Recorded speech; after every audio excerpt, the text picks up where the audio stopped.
ठीक मैं इसी को अपने शरीर में रमा लेता हूं। किसको रमा लिए? भस्म।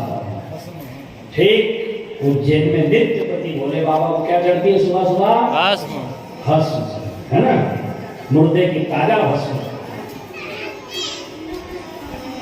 महान काल महाराज भस्म रमा ली, अब मुकुट भी चाहिए।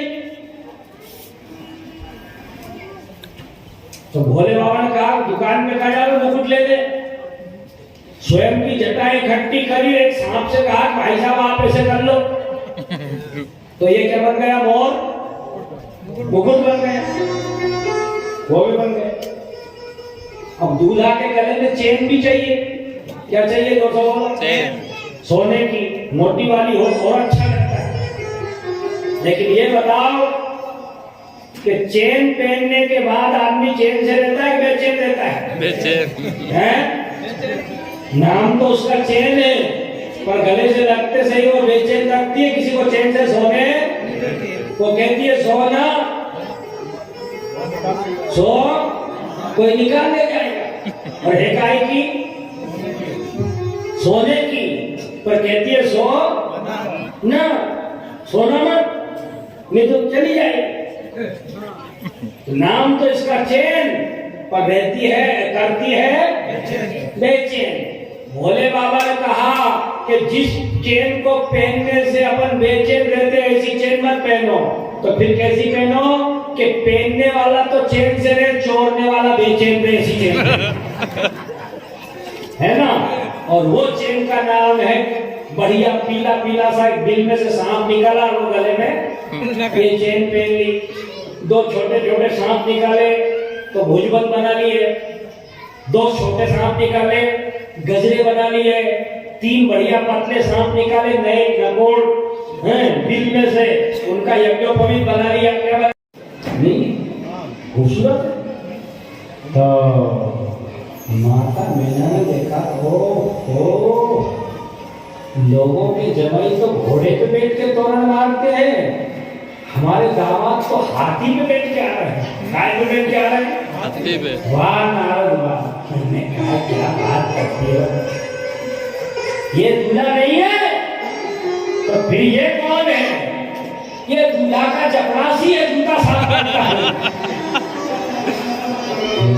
मैंने कहा ओ जिसके चपरासी हाथी पे बैठ के आ रहे, आखिर वो दूल्हा कैसा होगा? नौकर ऐसे है।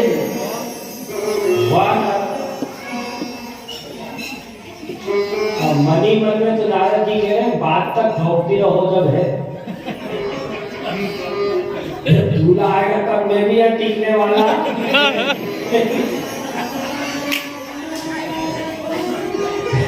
दूल्हा के लक्षण तो विचित्र ही है।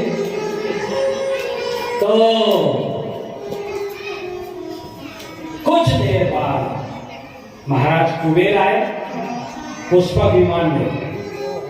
आज भोलेनाथ का विमान था तो पुष्पक विमान को बहुत ही अच्छा सजाया गया था। माता मैना ने सोची कि जो सजी धजी कार होती है वही तो दूल्हा की होती है। अरे महाराज आप देखो देखा कि होगा, खाए के गाल और नहाए के बाल और लखपति का भाल अलग चमकता कि जैसे आजकल अलग बात है, किसी कारण से बाल उड़ जाते हैं तो उनको लखपति मत मान लेना। सफा गंजा हो गया वो बहुत ही ज्यादा लखपति होगा, घर में चाहे रोटी नहीं, ये तो बीमारी है एक प्रकार की।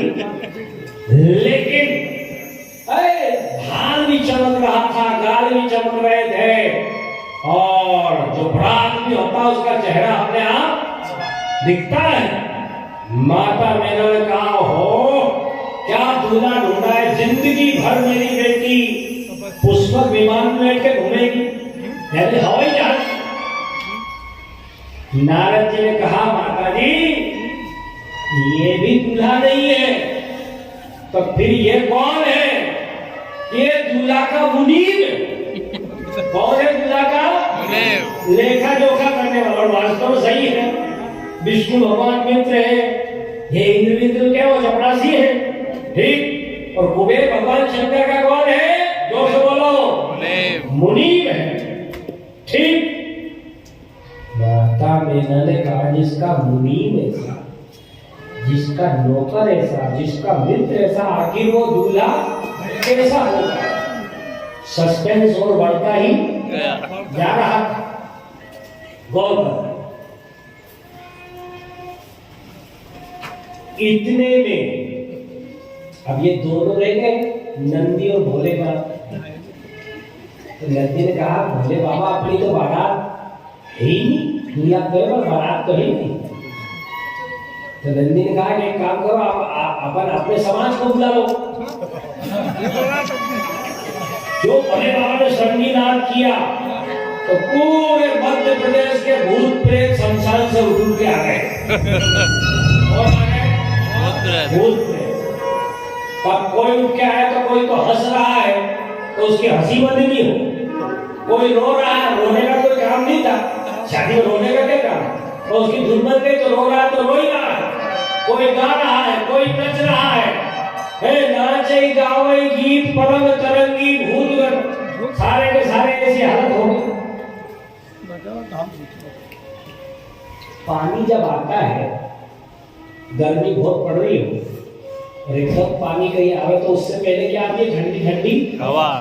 हवा आती है ना, काली घटा के बाद क्या आती है? थोड़ी हवा।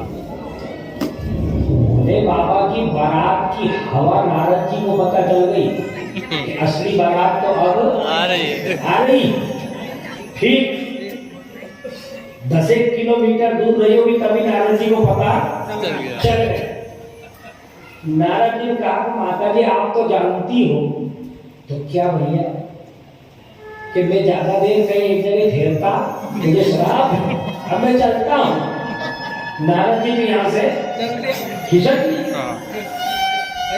अब बारात थोड़ी गांव के किनारे आई पार्वती जी के, तो भोले बाबा ने बारातियों को वही रोक दिया कि तुम लोग यही रहो।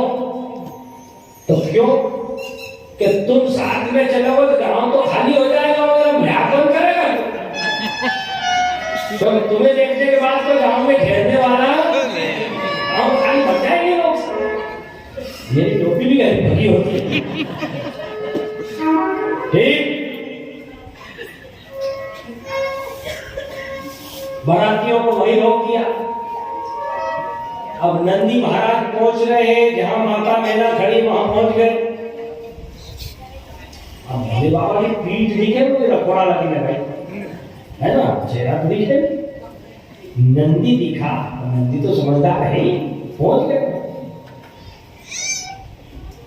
मैंने सोचा कि ये भी कोई इस बारात का या स्कूल का कोई आइटम रहा होगा, जुगाड़ होगा कहीं का।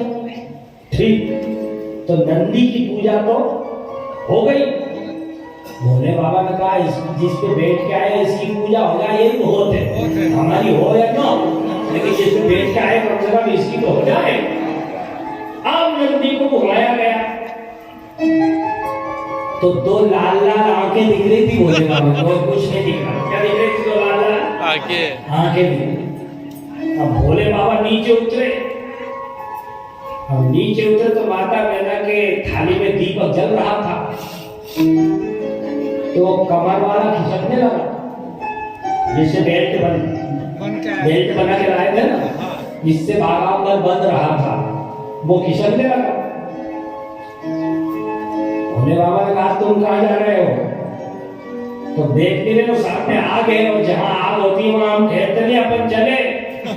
भगवान शंकर ने कहा सामने सासू खड़ी है। कौन खड़ी है सामने? सासू जी खड़ी है। अब तुम यहाँ से हटे कहा, अभी तो बारंबार तो ये फिर दिगंबर हो जाएंगे।